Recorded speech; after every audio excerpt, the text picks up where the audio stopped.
हमारे चैनल को करें सब्सक्राइब, प्रेस करें बेल आइकन ताकि हर खबर सबसे पहले पहुंचे आपके पास। प्रशांत किशोर के विजन से हूं प्रभावित, इसलिए थामा है जनसुराज का दामन। जनता ने अवसर दिया तो अगले 10 सालों में बेहतर और बेहतरीन हो जाएगा अपना बिहार। दरभंगा में न्यूज टुडे से खास बात में यह कहा जाने माने शिक्षाविद सेवानिवृत्त प्रोफेसर सुरेंद्र मोहन यादव ने। पिछले कई महीनों से जनसुराज के साथ कदम से कदम मिलाकर चल रहे प्रोफेसर यादव वर्तमान में ambition public school of excellence Sonki Darbhanga के निदेशक हैं। झारखंड की राजधानी रांची में बुद्धिजीवी मंच के अध्यक्ष और रांची जिला यादव महासभा के अध्यक्ष भी हैं। प्रोफेसर यादव ने न सिर्फ न्यूज टुडे के सवालों का जवाब दिया, बल्कि अपनी बातों के साथ जनसुराज की सोच को भी बखूबी मीडिया के साथ जनता के लिए बयां किया। सर, तकरीबन 7-8 महीनों से आप जनसुराज से जुड़े हैं। जनसुराज अभियान का आखिर मुख्य उद्देश्य क्या है?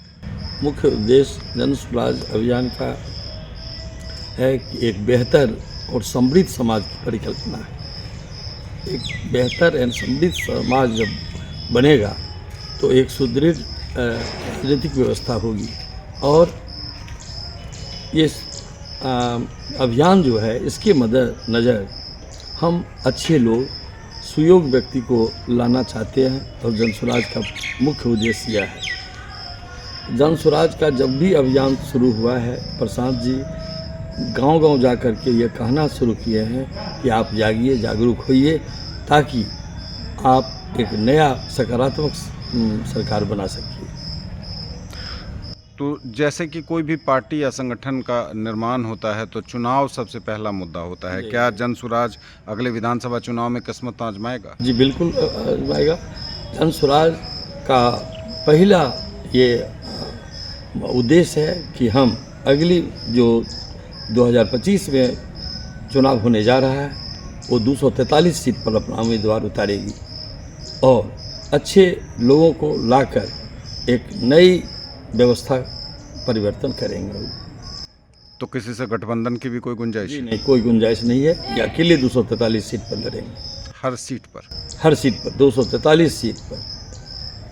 क्या इससे सकारात्मक राजनीतिक बदलाव की गुंजाइश बनेगी? बिल्कुल गुंजाइश बनेगी। सकारात्मक इसलिए बनेगी कि वो सही लोग, सही सोच और योग्य व्यक्ति को ला करके आम आवाम के परिवार से वो ला करके और वो अपना उम्मीदवार बनाएंगे।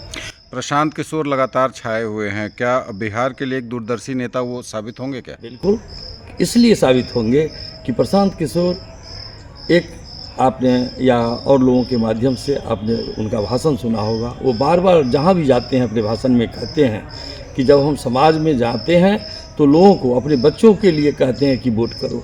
और अच्छे लोग जाति धर्म से ऊपर उठकर जब सरकार बनेगी, जब राजनीति उस तरह की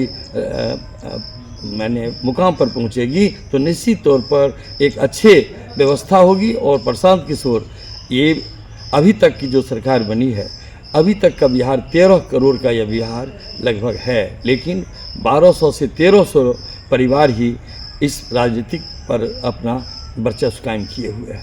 प्रशांत का कहना है कि नहीं, हम आम आवाम के परिवार से हम निकालेंगे योग्य व्यक्ति को और उसे उम्मीदवार बना करके हम वो प्रतिनिधित्व करवाएंगे। बिहार की राजनीति के बारे में सर कहा जाता है कि अच्छे लोग राजनीति में यहाँ नहीं हैं, तो क्या उस ओर इशारा है आपका? बिल्कुल, हम चाह रहे हैं कि राजनीति में लोग जाति धर्म और ये इसकी बात करके आज जीतना चाहते हैं, लेकिन जनसुराज का यह पहला अभियान है, पहला उसका उद्देश्य है कि नहीं, हम जाति धर्म मजहब से उठ करके हम राजनीति करेंगे और सुयोग्य व्यक्ति को, अच्छे व्यक्ति को समाज से निकाल करके और तब हम उसको उम्मीदवार बनाएंगे और सही दिशा पर उसे ले जाएंगे ताकि बिहार प्रगति के रास्ते पर चल सके। बिहार में जितनी काबिलियत है उस हिसाब से बिहार आगे शायद नहीं बढ़ पाया है उतना।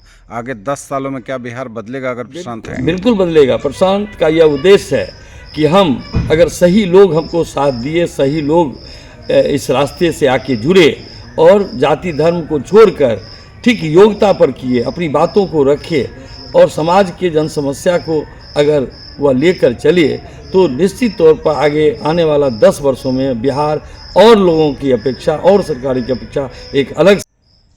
सबका साथ सबका विकास, सबको लेकर चलेंगे, ऐसी बातें तो राजनीति में बिहार में खूब होती हैं। सच्चाई क्या है सबको पता है, तो जन सुराज में इसका क्या फलाफल होगा? जन स्वराज में सबको साथ लेकर के चलने की बात निश्चित है कि सबको साथ हम ये लेंगे कि हम अच्छे समाज, योग्य व्यक्ति को ला रहे हैं राजनीति में, और आम आवाम की जो परिवार है, चाहे वो साधारण से साधारण परिवार क्यों न हो, अगर उसमें योग्य व्यक्ति है तो हम उसको चुन करके तब राजनीति में लाएंगे, और सुदृढ़ समाज, सुदृढ़ राजनीति की हम परिकल्पना पर उतरे हुए हैं। सभी वर्गों को उनकी संख्या के आधार पर उसमें कहा ही गया है कि उसका उद्देश्य है कि जिसकी जितनी संख्या भारी उसकी उतनी हिस्सेदारी। तो संख्या जिसकी जितनी है हम उस अनुसार से, उनका कहना है कि हम संगठन में भी जगह देंगे और टिकट भी देंगे, और उस अनुसार से सबों का हित की रक्षा होगी और सभी अपनी बातों को पटल पर रख सकेगा। मैनिफेस्टो में लाएंगे इसको? लाएंगे निश्चित। जन सुराज में महिलाओं को कितनी उचित भागीदारी मिलेगी? उन्होंने सबसे हट करके अभी तक जो नहीं हुआ जन सुराज के माध्यम से, और उस पार्टी का उद्देश्य है, जन सुराज का उद्देश्य है कि महिलाओं के लिए वो ऐसा काम करने जा रहे हैं जो आज तक नहीं हुआ। वो कहते हैं कि 243 सीट विधानसभा में बिहार में है, मैं उसमें से 40 सीट महिलाओं को दूंगा, और 40 सीट के लिए मैं वैसी महिलाओं को चुन के लाऊंगा जो एक गरीब परिवार से लेकर के एक सामान्य परिवार से एक योग्य महिला को हम ला करके, और 40 की 40 सीट देंगे हम। दल तो कई हैं, आप अलग बातें भी कर रहे हैं, तो जन सुराज अन्य राजनीतिक दलों से कैसे अलग होगा? बिल्कुल अलग है, इसलिए कि और दल जो है वो जाति आधारित राजनीति करते हैं, धर्म आधारित राजनीति करते हैं। जन सुराज जो है वो जाति धर्म से ऊपर उठ करके राजनीति करते हैं, और सबका सम्मान, सबका विकास का सही अर्थ होता है कि हम जाति धर्म मजहब से हट करके अगर राजनीति करते हैं, सही लोग, सही सोच और सामूहिक विकास को लेके मेरा थीम है, अगर इस तरह से अगर हम करते हैं तो निश्चित तौर पर वह और दलों से अलग है।